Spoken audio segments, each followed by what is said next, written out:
Sigwa movie couple. The way you wind up, your chihuahua. Vibes is up, zidimwe bisoko. She a cock it up, baby non-stop. Keep whining, whining. All eyes on your body. Figure you, ulido, over kubanyo. Kuba the way you wind up your body. You're so dangerous. Mona man, you got in a got messy generator. She only booze, she takes no cigarette. I be calling you, she a no parator. She do a thing not care about the hater. We call her Navino, Cop up, a girl, no, girl, you know what you doing to me. Nkomatira, mokwana can't see. On Sikiriza, girl, Canada Street. Zibiriza, are you alone, missy? Kobango moti, you a float like a butterfly, sting like a bee. Oh, wulu man, come and set me free. Take my hand, follow me, baby, cause entianze.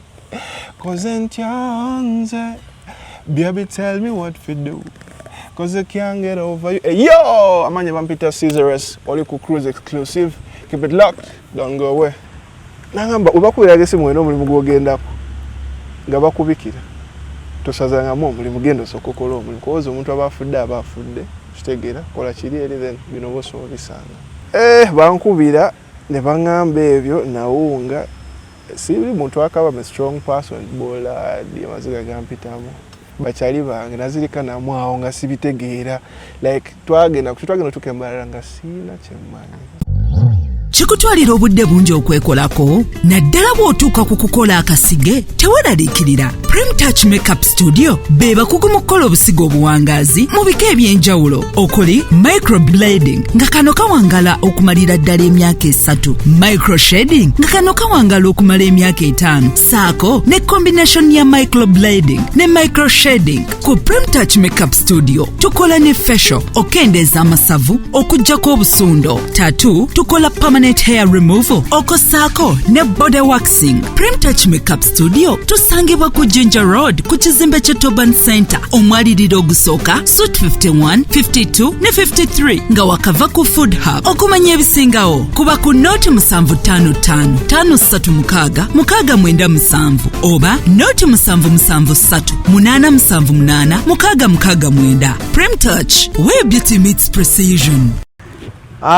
Kumukutu kwetuli CRUZ exclusive ALLANCRUZ gemanya nyongero bani izako na Jamesuzido kubanga ate mutulabira nabagambye twateredde dda guno omwaka twatandise bulungi tugutandise bulungi kintu kitambulira bulungi nga bwenjagalo kibala guno omwaka ate nabagamba guno omwaka studio za CRUZ exclusive zirina okubanga ziwedde bwoba oli eyo nga really oyagaliza CRUZ ebirungi ne CRUZ exclusive nga wandyagadde okubeera part of the contribution ya CRUZ exclusive no CRUZ nze nsobola okukola kino bwe nalaba studio njamanya nange nake na contributing ako neyanze nga sibyampaka eyandyagadde namba yange eri 0758 26 75 73 eyandyagadde kakati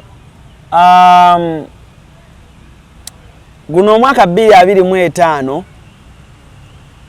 mulungi kale nga bwe nabagambye so guno omwaka basically okutwaliza awamu bannange tukirize tugaane ekintu kitambudde bulungi mbagaliza omwaka omupya so nako right on the show nina omuyimbi wa dancehall banji mwakome actually waliwo last year abantu ba commenting and bagamba Alan Caesarus ali kuki. What happened to Caesarus? Caesarus yakube nyimba kola nabino dangerous banang. After I don't know what yakola ranyimira nnyo. Nice and good. Nice and good. You fall in love. Oh, fall in love madenonya. Fall in love ndwagala nnyo. So after small time, Caesarus has provided us with good music. Caesarus nabula all of a sudden. What happened to Caesarus and Charlie Chitia? Mwino nako olwaleero. Caesarus. Yo bro. Kulikayo yonna gy'obadde obulidde. Obudde yo bro, happy new year. Happy new year. Bana mukama mulungi ntumaka guno twaguyingidemu nga tuli bulungi ya. Amina. Nga tuli balamu bulungi. Obulamu bugamba ki? Obulamu bulungi mukama akyabukuumye. Tumwebaza ku ekyo bro. Yeah. Obulamu bulungi CRUZ sooka obuuze ku bantu abatulaba tambulirawo. Sanyuse nnyo okuba nammwe. Bana mujje baleko gye mutusaako engalo. Manya n'eddoboozi mpita CRUZ. Kansule muli bulungi ya. Yeah, mubale kutwegattako. Nange nesunza okuba wano nammwe. Wamu ne ALLANCRUZ. For someone omanya abantu bakula. Yeah. Now oyinza okuba ng'oli agamba CRUZ. Ningange yamulabako. Ningange yalula. People grow abamu ne bakyukamu. However, tokyuka nnyo nze kunze. Kuba because you're my friend or because nkulabidde ebbanga ddene. Gwe twerabye ebbanga ddene. Kuba ku smash and CRUZ. Naye mwalina ddi obambye ennungi. Twali bato. Smash ali ku ki? Sijja kulima nti manyi nnyo bimukwatako cause been out of touch with him. Sibadde naye ebbanga ndowooza kuva eyo nga 2011. Sure. Yeah. Kuva lwe mwalekerawo okuba ddiwo. Yeah. Kuva cause tumaliza okusoma senior 6 2011. Kitegeera. Kati emyaka ejaddako buli omu Katonda namwala. By the way nze kankubuulire ndi omu kwaba abantu abatono abaddayo ku YouTube. Nendaba ku nnyimba zammwe ne smash. Nali mbaagala nnyo because mwagira mu time when abavubuka abamu generation bali ndowooza bagenda mu vacation abamu nga batandise okwagala music mulina akayimba bakayita zagazaga ebiseera ebyo kanyumira nnyo music abazadde balinga tafu nnyo nga tebakukkiriza kuyimba music wabayaye naye kati kijja luvannyuma abazadde ne bakitegeka nti omuntu osokuyingira industry noyimba ate nga tolaluse toyonoonese kuba kyebaasinganga otya. Minakayima zigi zigi that di dan di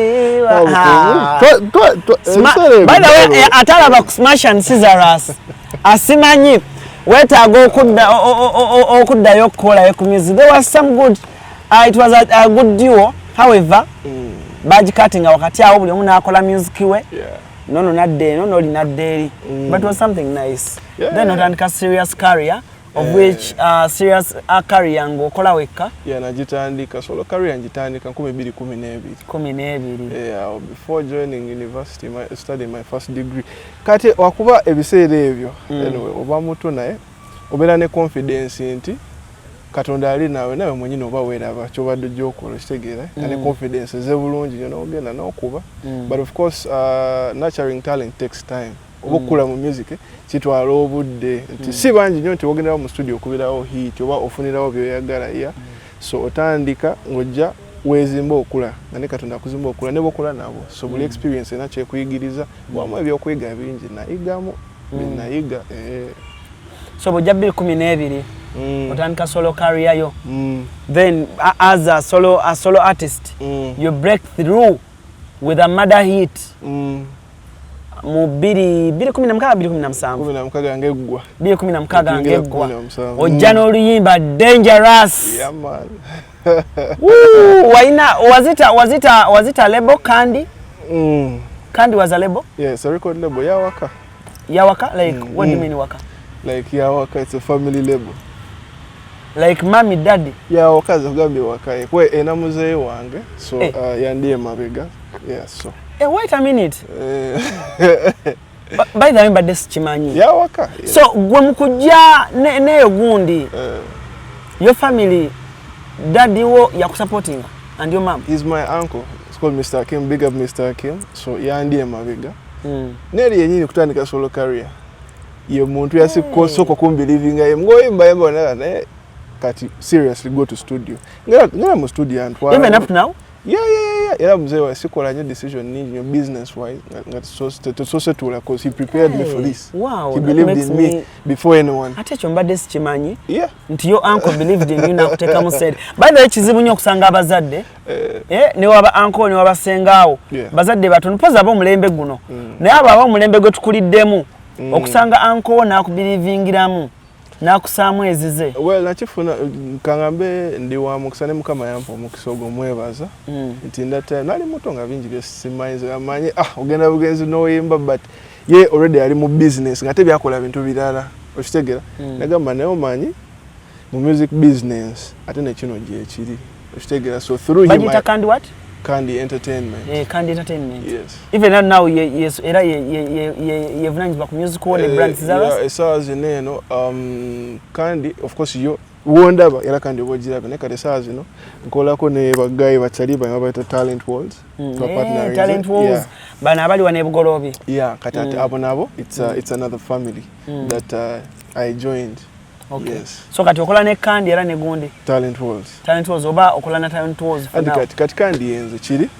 It's a family company of which I co-own. Yeah, share-wise.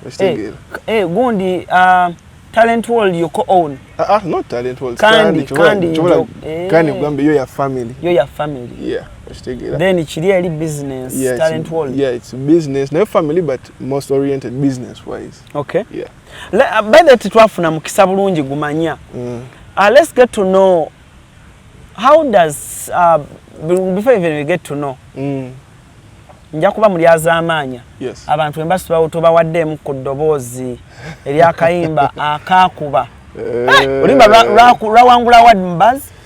Remember, I think I got to zali about 10 awards. Nafuna awards zali nyingi ezimu. I can't recall everything right now. Yeah, almost every big award twajifuna song of the artist, simanya dancehall artist bingi. Olimba rwamanyi nnyo. Yeah man, actually ojukire sele nga tukata omuzano ntwale mutungo twalufulumya ne nkutwale mutunge wa musajjange Bombash ne kugamba luteke wao achaliyo yayogere kale abantu bino tebabimanyi naye twalinga fene tutavuza oluyimba ngonera stono antwala mbachali bejaina energy naina love for music nze kubadda nze mukama yampa okutu nsobola okulya oluyimba olungi because I remember nyizo okuba bwemba sinze nasooka nyizo okuba mu kwa abasooka ku premiering oluyimba olwo because oluyimba lwakuba naluwulira mu matunga entandika yalo lutandika lutya I will me give her the honor I will me say yeah well you see the beauty yeah hey girl are you the center of my love you make me feel so better never thirsting over the nenyonta echokunywa kyosaba chendeta sibankuyiga you made me a hunter figure echirako ku chupa ya Fanta nkwegomba gwendota I want your body there but I and I the way you shake your body the way you broke your body me like the way you shake your body so please don't stop to calling and stop hey sigwa mu bikopo the way you wind up your chiwato vibes izo zirimu ebisoko she a cock it up baby non-stop keep whining all eyes on your body figure yo muliro oba kubanyo kuba the way you wind up your body you're so dangerous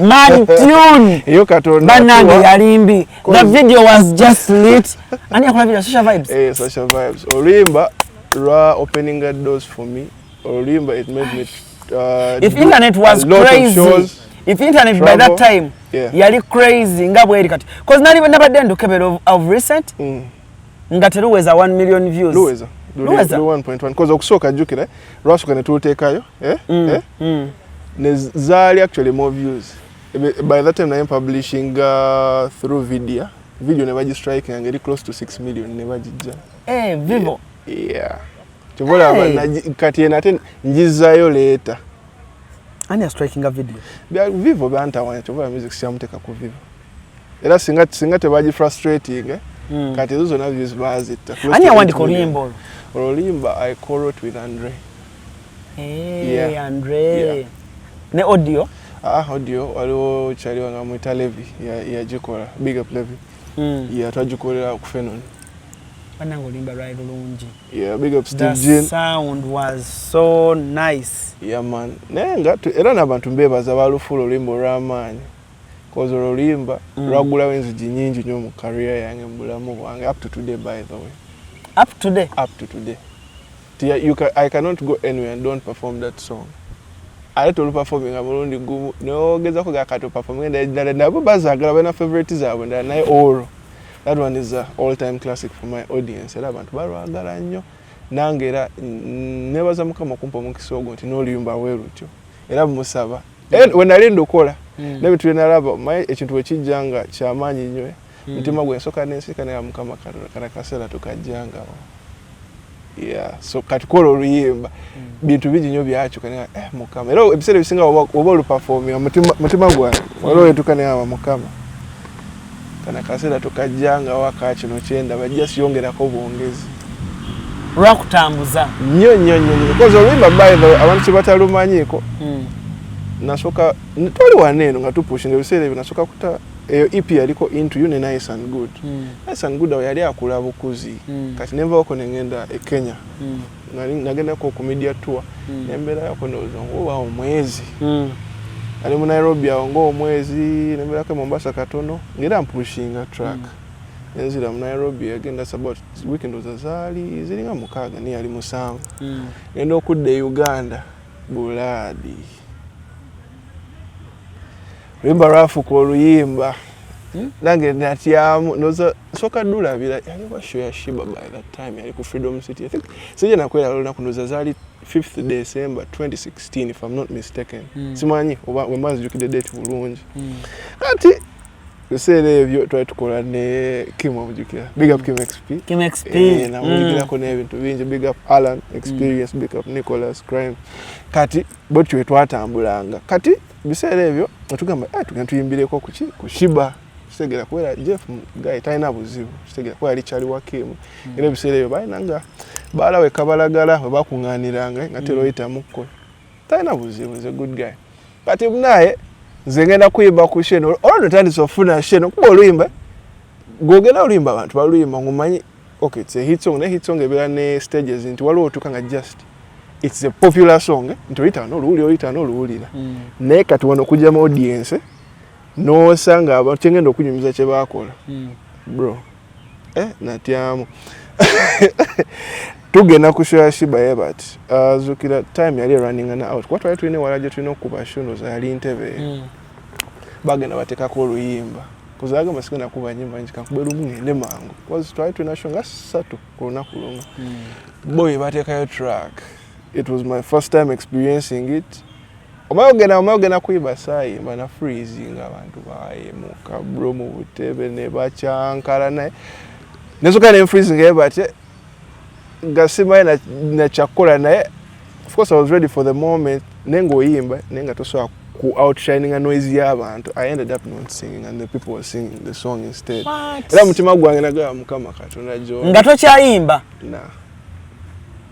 That's chai. And from that day, oluyimba bro zera tuke ekiseera nga shona linfuna like kati oluyimba mu music business kangambe yali breakthrough tuli wali ofuna no ofuna shona show the center not to know abana high school ndoza watuka ekiseera nekati moyo time yeah that song made a lot of impact money wise kati ate ne preparing and ebintu ebirala kati ebintu katugambe ebyadirira kawe betujjo gendamu naye no soka ne kakanamu koze mbajanga surprise nkwanjulira ekizimbe Future Heights ku Ntebe Road kuliko ekifo abaana we bazannyira ekiri munda giyite indoor kibayita Future Kids Paradise ekifo kiri safe ate kya mulembe nnyo era buli muzannyo gw'abaana mweguli kuliko Future Kids Corner edduuka ly'engoye z'abaana omuli buli kalonda yenna omwana gwe yeetaaga okwambala okuva ng'akyali mu lubuto ow'olunaku olumu ayavula atengerera atambula okutuuka waakulira taata ne maama basuubira okuzaala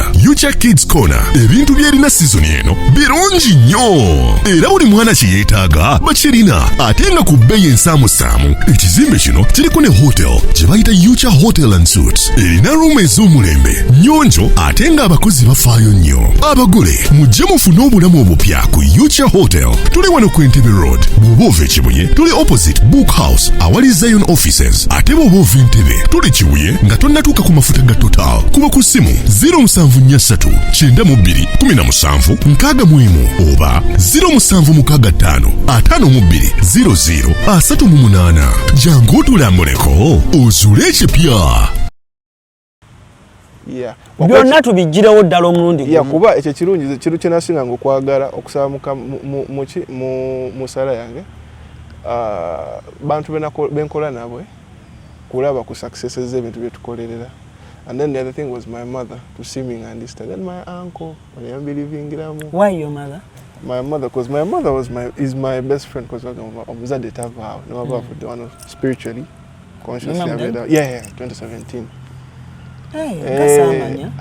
Just chobola banti kwe kusirika kuchola antu osinga bo bali tebamanyi era awo nasanga musajja agombe kopo juju magamba blood bite byali bikopo bagali magirasi kandi nasoka nezikakana mu cause yali on the first day of my birth month nali nakutua I ended up performing because my mom yali diagnosed with cancer nga battling an illness eyo. Na ino mulaba ndowooza yali Monday because we talked on the phone. Twayogera ku simu ndowooza. Twayogerako ku simu my aunties bali naye nenga bangamba. Mami wo ayina kyagala okugamba. Funa time ogine magamba ngenda kujja kuzi nkomawo ngambala we nkomawo ku Sunday ku Sunday nene nkomawo ku Sunday kironga Monday kesa ekikesa Monday yeah? I hope it's the right word. Nga nino genayo mulabe. Kitegeera.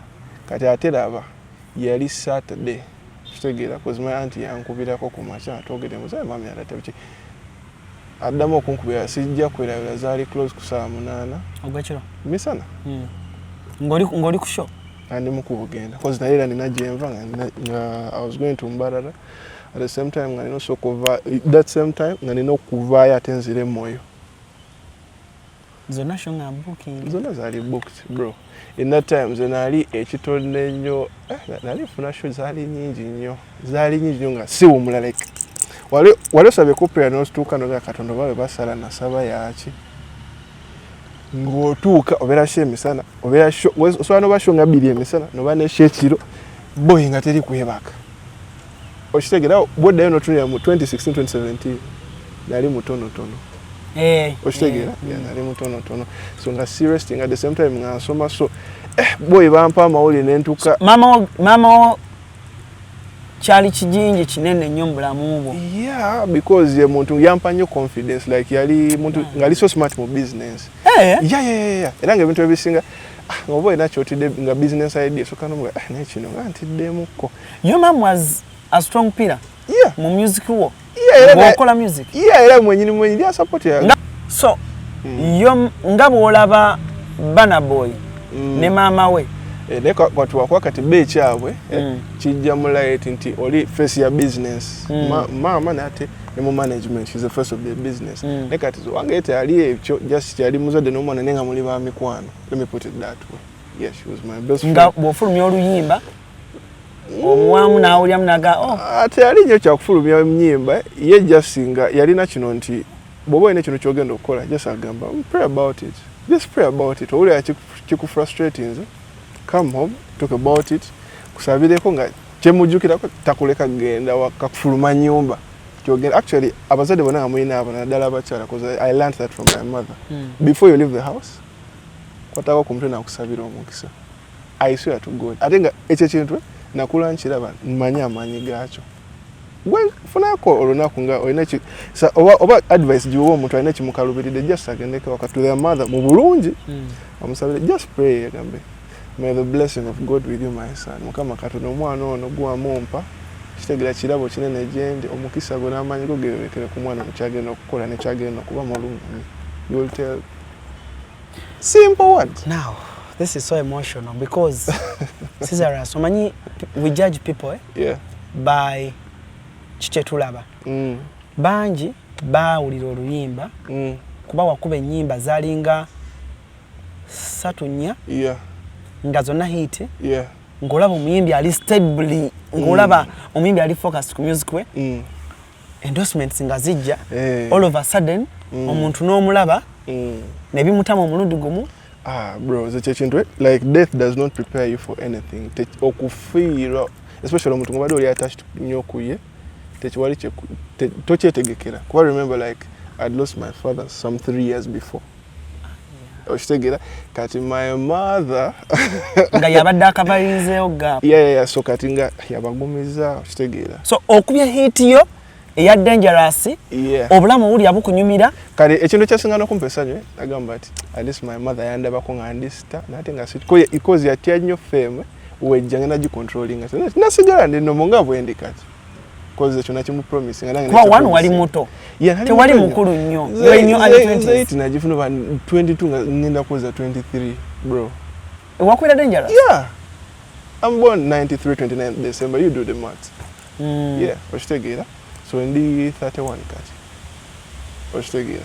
So Chovola banti mweyo time nayambi wako tunainako emikono ejabantu abasingako bukulu abangayidinga tate ne banali mtambula nababe myaka jange twaine embeera zezimu Chovola sata buka kontinta use osange ndi mu drugs bicha no.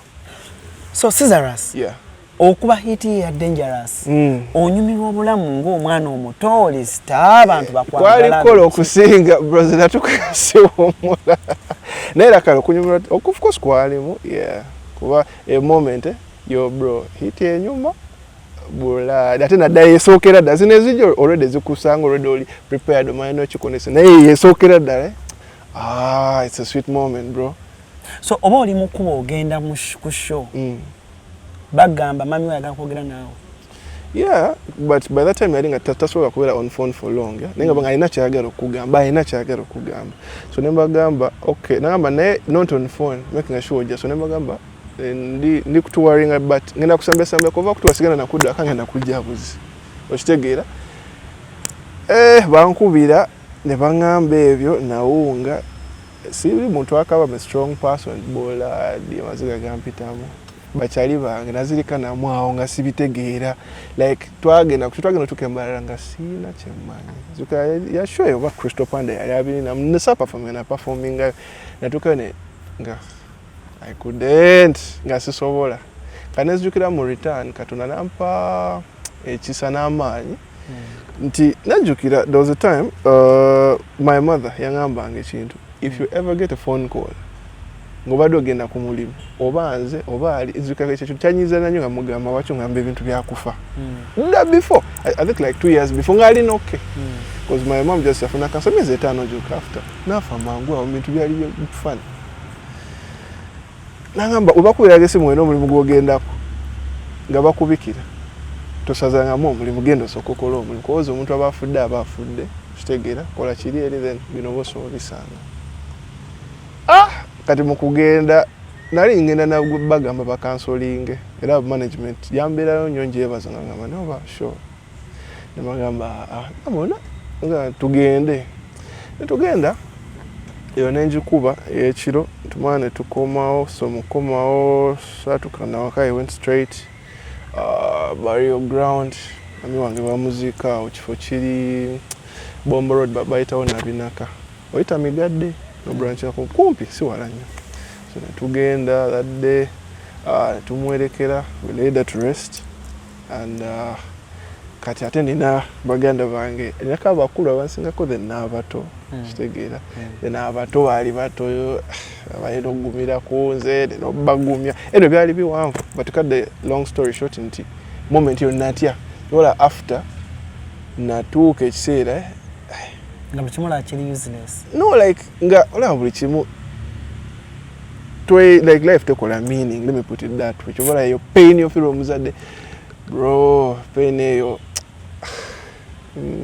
I don't know like era omuntu omusanga aluzinzo omuzadde boba mukwano gwe yogera ko nezukira yali ndoza ali nubian li yankubira koko big up no Ras Nubian my favorite zo Ras Nubian so bine byaffe tubane moment za yankubira ko namba olaba yasigana okungamba ekyo ngamba bro izukira bali bayina okujja ne Rasta kunzikira ko naye bayina ebyabakwata muso he made a katasiko ngamba Rasta so ngamba naye away from that ngamba bro kina kintu genacho kugamba cause nakiyitamu abazadde tebagenda they don't leave ngamba ne musalazo from today closely soka ngobateke musalazo kitegera katuna bo kitangala gye bali cause parents don't leave baberawo nga batulaba just into afterlife ateri yabagenze kweyimirira kagamba ako saso kakola makulu gako sawezo cause nali mu pen but later manyi bino nga wakafirwe bagamba ebintu nesibinyi nti osobola comprehending esawezo pen eri ebere mu consciousness yo nga tokyabitegera naye otukana notandika kubanga ekakanyiza ngo healing notandika okujjukira kyovola akikulu buli ajjo okogera naawe ebyo bigambo bitukana ebikoma sure yeah kambe kino ekintu nono nayogera ekintu kifaanana nono nagamba kino ogenda ngoguma by that time I have an ex-girlfriend see when I dating in that time Another smogera kona yambelera one time. If it was not for her, a time yandi boy sandi jifudemo mangu. Yeah. Sija mogera lina ndinya na yeye manya in that time. She was really with me in that time. Era kubintu ebimu besta sobola kwerabira. Yeah, it's that one. Kitegeera nti ye muntu nti yalaba gwe depression egenda kukulya ne mental health. Music soko moveko. I had to leave music. Nasuka nemba na oko I left to somewhere. Kati nembera nga of course mind ekyuka Nkomyewo. Love ne jampola mpola akali njaga genda ko mu studio awo ntandika kwe kugenda ne recording yali tracks zali zikola na bino if I'm not mistaken. Yeah. Ndako okola na bino nga mami amaze okufa. If I remember, yes. When man's jukira bunyi kwazi a track na twajikola nga just modu yange komawo. Kitegeera neza nenkola yawe ezimu endera by then I recording a music nga mungi nnyo nenga okumuta nga just kireri kikyantwala speed ate nga nange balina okumpa time kyovola nabagamba mumanyi ngenda netaga just musical break so kemala okwetereza ng'omuntu naye otherwise siri okay even academically nesuka ne binali nsoma nembewumuza namukko suka nentakinga time yange nenga nfuna time ngenda mu studio ne recording mpola just obudde ne buyitawo ndowooza tuba nga tetunabayingira towards covid yawo awo nali nkomawo like nga tandise okukomawo kubeera nalina emikono mingi bamu nakolako nabo actually alo kyali wangamwita Paul Owori big up Paul naye yanyambako in that time ebiseera ebyo nga nkomawo nagamba naye bro olina okukomawo nakolako ko naye biseera ebyo naye n'abalala bangi ba Alani ba Nicholas and then later tuyingira mu 2017 katugiskipize 2018 tugiskipize kati tuli mu 2019 na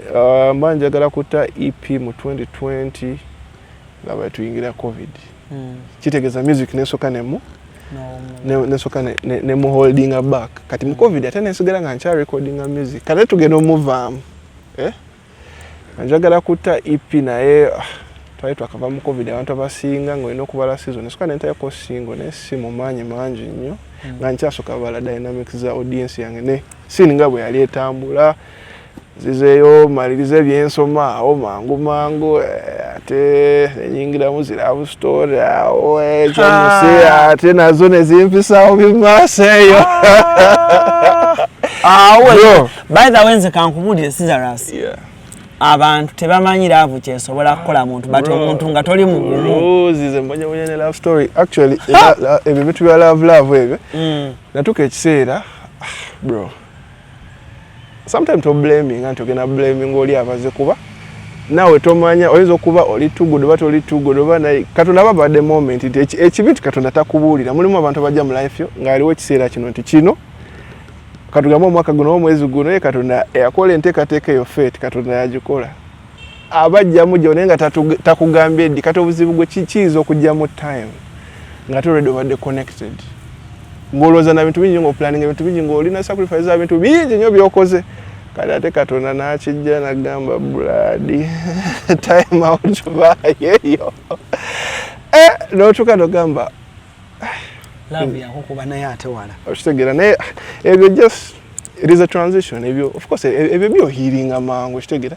totuuka n'oga okay of course togenda nyigira muntu ga okay kino katonda yakirese yamuleeta because God does not close one door without opening another ne kati ekyobuzibu fe abantu tuba abantu tokirabirawo ekyo kirealizinga leeta kati ebiseera byogamba naye lwaki naye kasoga katonda nga lwaki yesigana kwebuuza lwaki akoze bati nga bwakirese kankikirize disappointment webeze it is okay yajja kumpa ekisinga and trust me katonda terabira abantu era mala nakuwa ekisinga yeah ate by the way we're falling out no tomutekako mbeera tomunyigira don't curse don't say no bad prayer so busabe jagenze afune emirimu because tomanya katonda time yaba yamutekawo nga just time eno paka lwalivaawo era negwoli wangala naye katonda yakikola era tebakulema nti waliwo ayina akakodyo ka love nyingi nnyo nti obeera n'empisa nungi nnyo blood abantu basobola heartbreak nga balina empisa abantu nga bakoze ebintu ebirungi naye nga ola tukangatabiraba ngatabiraba sacrifice zonna ya ngatabiraba ate kati kino kintu togenda mu blame because Katonda omuntu gona wangala naye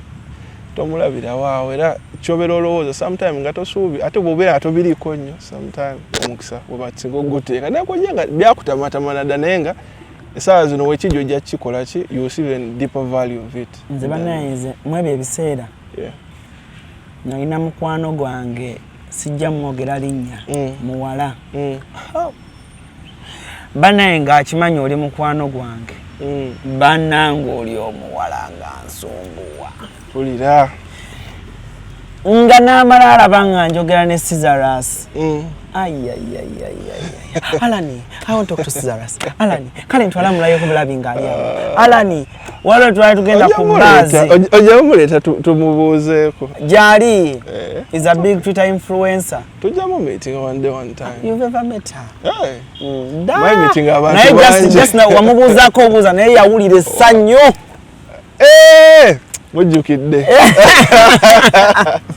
Zijukira actually ufaananyi kyabulina yakuweereza nawo nga jukira ne ka video nga tukutawadi n'ogikwata naye.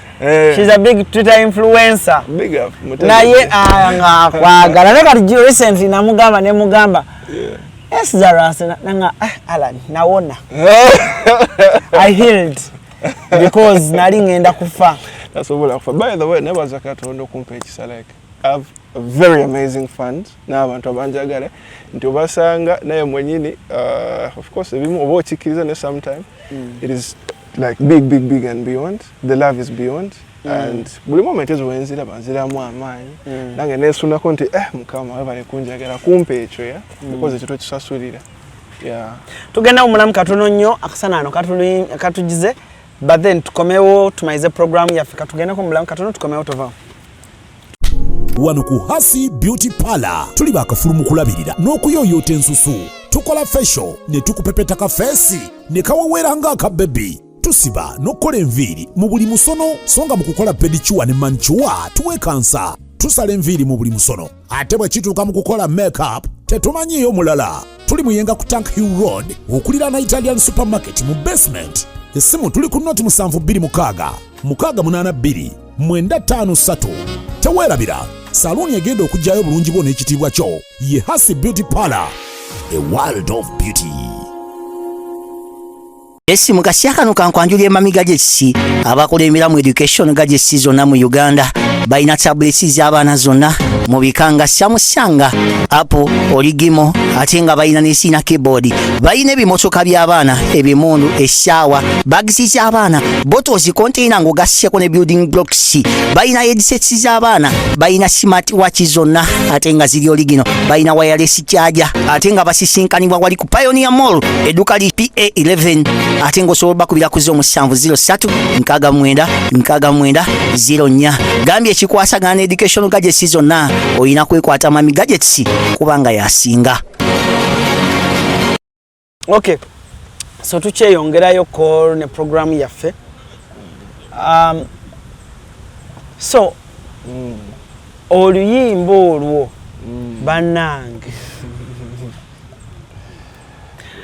no friend endorsement waliwo godbaleta red cup for the KFC bano bantu bawerera ddala twakolako nabo kozi oluyimba ate lwapropeling endala the nice and good neziddamu nezisitukakola nabyo n'ogenda okujja dangerous yatambula lwayitawo mangu zikirira zikozaawo ate Andre ndowooza watandikira career yali 2019 towards 20 naye netukola more and more nkagala nnyo tukola weewaawo mwagala nnyo kati oyo is a brother I found in music actually nga tana natandika bino bya kuyimba nga mwete munanyo mutegeera nnyo ye muntu gwensinga okwebaliza Katonda naye nti I found a brother in the game. Big up Daddy Andre. Yeah. So we have a long story together, like memories nyingi nnyo, we have history together. So muntu mulungi nnyo era ye muntu in my prayer list era waneeno over the years mutwazo akuchekako na bro oliwa nakunoonya n'okunoonya is everything okay? No, yeah, I'm fine. Naija tukoleyo kinene netukola so nina ne tracks on my coming album Ngenda banga dropping. He's produced some of the songs in there Yeah. So Daddy Andrew abaddewo nnyo. Just chali wange nnyo. Kati oyo guy waliwo ne chali omulala muyita dictator ma. Big up dictator. Ali bweru kati. Kati oyo Rasta naye from nowhere be bantu kucheckinga na kuza yo bro. Chechiriwo is everything fine. No bagamba yeah ndi fine just nga totano gasisi nabakutara nsonge no ndi fine. Ngamba kale. Abagaye abo n'abalala bangi bestajja kona kone bachali bange bona bambereddewo. Big up yourself. So Scissors, yeah, okusooka n'opozingamu ku music, yeah, byali ebintu bibiri. Yeah, okufiirwa maama wo, yes, kyakuba wala, yes, ne kikufuga ebbanga ddene, yeah, okuwona, yeah, then ate oba waakawona, covid najja. Ate oba oddamu okufunya music nga covid awedde, nosoma omukwano. Ebyo bijja later but naye nomaliriza kintu binali nsoma. Wasoma? Yeah bro, nasoma.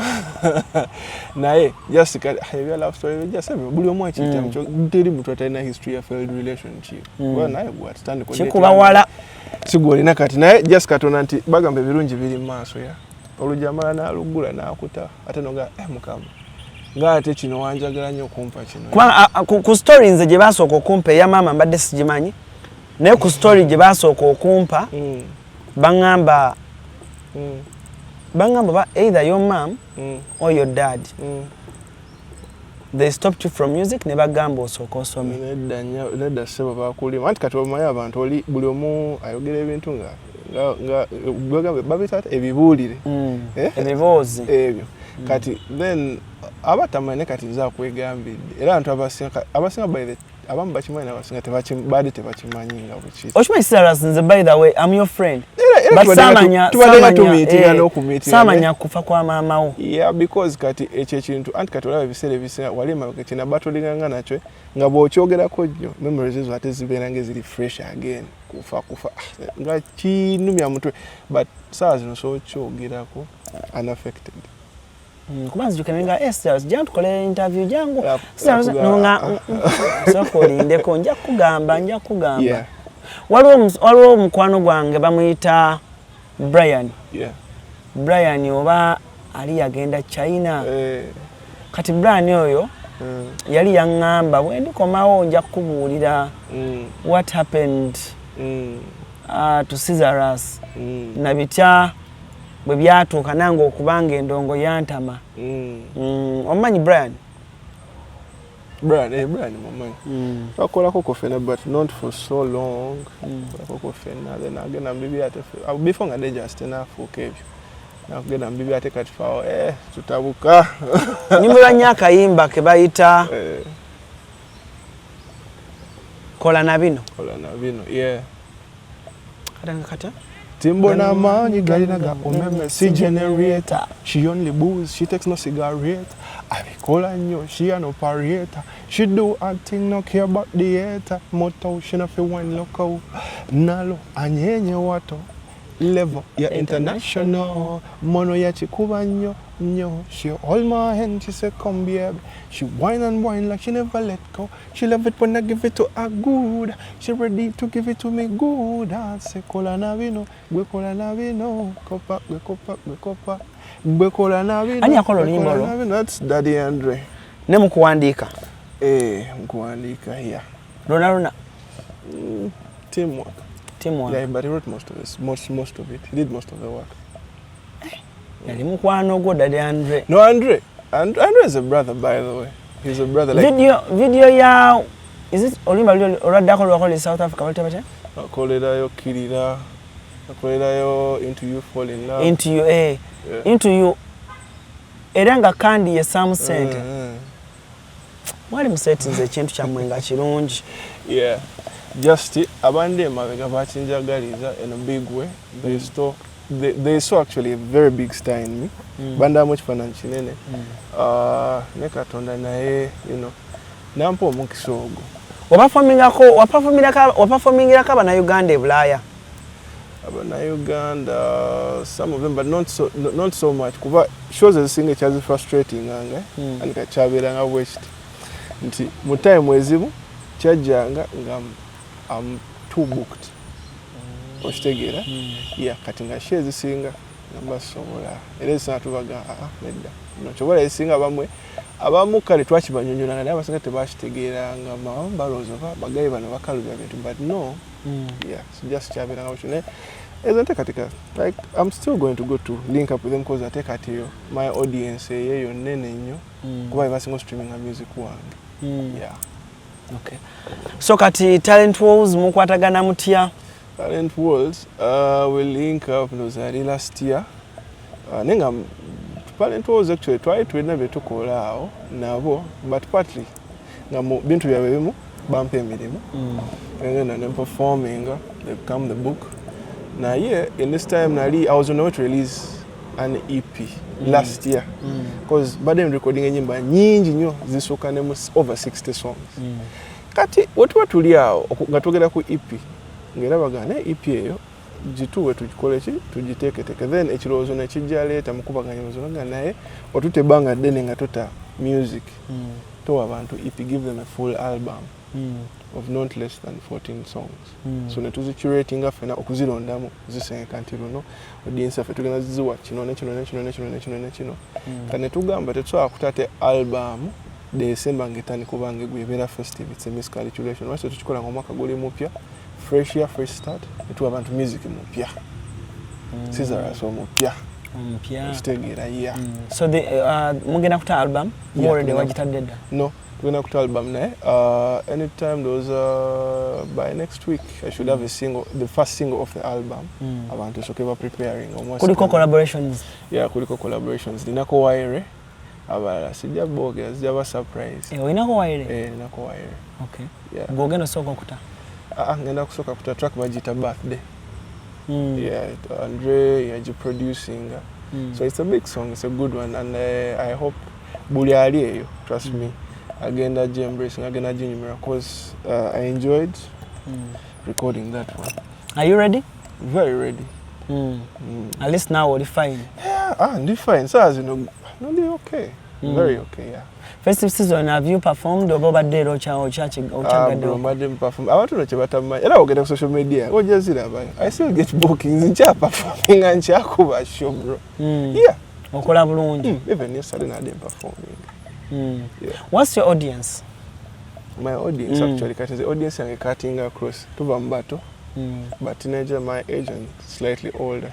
But corporate muna abantu bafa bulijjo there's an audience yangeli balance nina ba uptown n'abantu bafa bulijjo abato n'abakulu tola buli audience oja kunsanga nga wendi ninayo track at least buli muntu alina oluyimba lwo favorite oba lumu babiri olwojogena mga bali bagala nnyo dangerous of course buli muntu ajagala wala nogenda kola na bino watu jikube tovaa wala nogenda watu kubye mu animo tovaa nogenda watu kubye nice and good tovaa bani wandiagadde okolako nabo boy kuliko new talents. Yeah, new talents actually. I would jagala nyo kolako nabo because bayimba bulungi. I would have to work with Spice Dana Simobi, Shiba Simobi, Avapeace Simobi, what's the guy in back Kayimba? Vinka also Simobi Kayimba. Now all of you. Oh, I love the song, yeah. I love the song. See artist movie vocal range. Nonji by the way. She has a very good vocal range. Do you produce yourself? I'm a producer now to produce. Ku album. I mastered some of them. I mastered some of them. Pieces cheza music zomanyo kuba. Instruments. Keys. Yeah. Yeah, rumunja ku invite yako je mu session ngandi creating. Piano jimanyi nyo. Nzo manyi ya production empisa enkonere piano. Yeah. Oh. Yeah. Okay. So, I'm a beat maker bulungi nnyo sebo. You're married? Sidi married. Tokola beno, sidi mufungo beno just bya. Nengo ina girlfriend. Girlfriend. Katonda ajja kuleta saa zino nze ndi byange. No mwana Cesar's. So as you know, just back to business, back to music, bro. Yeah, so just behavior. What's your best genre? Best genre, actually, questioning. On so Moses obanga ngamba oyina abana naye mubana wa favorite way. No, muntu abana ekimune vibe ye. Inze kati buli music favorite one na ye. Munyimba kati jukira natandikira mu reggae. Yeah, natandikira mu reggae. So nyimbe ziri reggae dancehall ya ezo ya naye nga ndi versatile nenda yanze kuba so tobola music atambule mpola mpola we muyimba I still sound amazing. I'll do good. Ne beat ngeri like rag oli hard or any kind of dancehall nera nkuwa ekintu ngacha chakabi. Yeah. Apart from your song, yes, what has been your best song 2024? Gwengo muntu 2024 ayimba kachali wange Dax Vibe, big up Dax Vibes, Tabu ne na all of those two nyimba mbili ziko 2024 wala kayimba ka Gloria Boogie that new song cause akayimba it surprised me because the day Zukira she was done recording the song. There was Kona Kurakafuna. This is when I recorded some of them. Wallo track him, Eric album because na aba Afroma studio, things Ngira. Nambonga Kao, like she's well behaved by the way. She's a very well behaved artist. Big up Gloria Boogie. I know with you. Yeah, now she's one to watch out for. Yeah. Now actually I would wish to work out with her. Vocal range and lounge. She's good. Yeah. Okay. So guno mwaka 2025 tetukuona guno gwe ogenda pika ndongo. Yeah bro, just musically ready, so anytime, just next week we should have a single out, have a funny video. Ngala so kambawe audio and then a visualizer maybe, then video comes out later, then 4 weeks after February the rest of the album drops back. Bichi byola baby choose according to promotion ya music ngolaba esawa zineno ate ncheba iza katonda before promotion ya linga what kwata pika radio TV whatever but esawa zina abantu besalira mostly TikTok abantu besalira people make the song chiche baagala okuwuliriza people make the song kati ekyo kirungi kivola nti abaana nga talina budget naye nga ayimba bulungi talent can be recognized. It's just a TikTok poster and just one person realize what an amazing talent. Reposting oba ina amanyi oba tayina, it doesn't matter man. So chovola esawa zinene omimbi omutali, it's not about money anymore. Kati chirunje chiriwo and that are you good ekimala that is it. Kati esawa zina abantu audience yesalirawo kwasinga byalinga ebyali before ebisera bili kati banana chovola generation ene bafunye no mukisa fe je twatandikira okuyimba bolade mwati enkoko na ne stajja kwogera obimanyi industry jera bide bro mwe bintu bingi ebimu biri dark tosana byogera no, but well obane katonda piece of cake. Yeah? So oyinayo omwana Cesaras? I don't have any. No. Na butamwe entufu njafuna. Lwaki to meeting omusajja omwana kubanga Cesaras oyina okuzaalayo omwana. Nja kuzaala ne just abantu bakwagaliza omwana time etanatuuka abantu bangamba time etuuka ogenda muzaala mwani a question. Yeah, your question. Because I would really want to be in my children's life. Kama ngabampa devulunji nampade chana at the moment, yeah. So kubanange I grew up with a lot of parental love. Zabazade bange bana nakola na bali bafumbo married kuva wasa paka yafa in church. So I would not want to give my children any less than that. Chobola so papa kuzala sigala bazala bana na gamba manyi I should come ready singer okube join to psychologically. Omwana ono ogena more time ogena more verirawo because providing and money and everything sichoka kitegera tekikomao nti ojabira too detached gotweka bazadde ngoli omwana yitata ne omwana tukana irabya na mwita na uncle brad ekyo kiruma waliwo rasta chaliwa eno just haso yemirimu gye bambye traveling nnyo naye yatuuka ng'omwana amanyi omwerabira nenga kimuluma ekyo tetunga creating nnyo fuba nnyo kulanga creating moments n'omwana obridging gap otherwise ojja kulanga omwana si mukwano gwa tesikirungi. Kikyokola ekirala ng'oggyeko okuyimba? For now sigenda kutunuliza bintu bira music ebirala gye biri for now music. Wakola kozi ki? Nze nakola business administration. I majored in marketing. N'obimala? N'ebimala ne tubivaako just nti kati saa zineno nti wakumira denjala soli omaze okusoma? I was still studying. Ata nali course yona kagitandikako just biriwe bakapenya nempumulamuko nenkola ki nemala nembiddamu naye kati ebyesomero advantage nti ebya university byo tebibeeranga kuli okusoma okulala nti omaliriza nomala nodda ne ku bibyo kitegeera naye kati ekirungi nti people know me for the music and I'm here with the music now ate gwe badde ba missing. You're right. Yeah. Kale ebigambo ebisemba tuve wano olunaku olwaleero byoga abafaani bo pakati balaba okomyewo. Mwebale nnyo kuba nange kuva eri mabega gye tuvudde paka kati nteekateeka okubawa album empya olumba olusooka ngenda kutta mu January eno so ntuta obudde bungi nga ngiteekateeka so ke kaseera katuufu so come January next week Friday egenda abe efuluma just bagamba nekirala nti kuliko ennyimba nnungi nnyo so kansubire mugenda kunyumirwa ngera bwenze nga nkola ebintu byange mbiwa obudde munansonyiwamu nti kuna kadde kabadde kawanvu nnyo kule byali byagwa tebiraze naye kati wendi so teri kuddamu kubula abadde babuuza omusajja yabibaako nga kwembiri kubera abadde bandanga performing they've been singing performance kati akwagala enamba y'essimu 0703 13 94 13 070 13 94 13 so sobola okuba oba WhatsApp for business or any other thing twogera ne bonna bagala tukole I'm open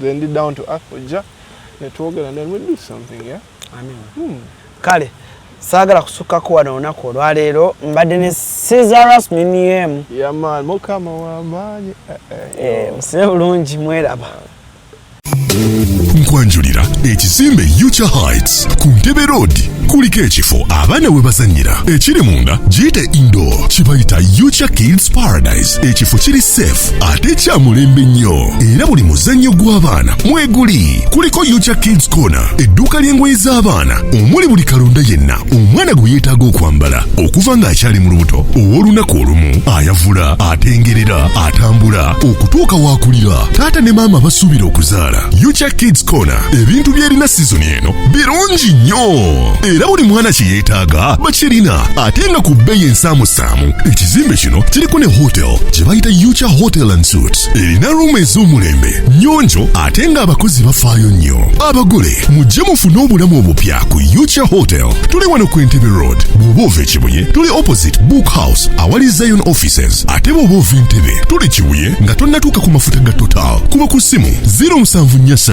92 17 61 oba 0765 52 00 38 jangu otulambuleko ozuule ekipya.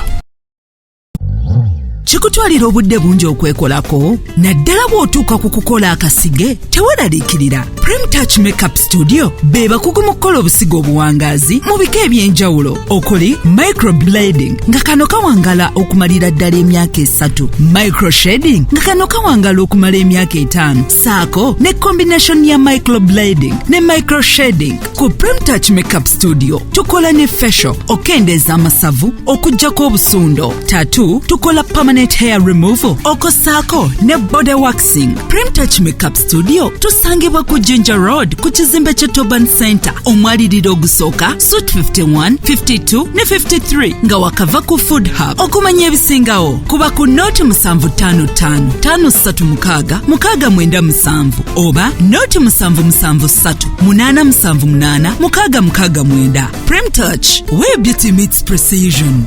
Esi mukasya kano kankwanjulira emamiga gy'ekisi abakola emiramu education gy'ekisi zonna mu Uganda balina tablets z'abaana zonna mu bikanga syamusanga apo oligimo ate nga balina n'esiina keyboard balina ebimotoka by'abaana ebimundu essaawa bags z'abaana bottles container ng'ogasseko ne building blocks balina headsets z'abaana balina smart watch zonna ate nga ziri oligino balina wireless charger ate nga basisinkanibwa wali ku Pioneer Mall edduuka li PA11 ate ng'osobola bakubira ku 0703 69 69 04 gambye ekikwasagana ne education gadgets zonna oyina kwekwata mami gadgets kubanga yasinga.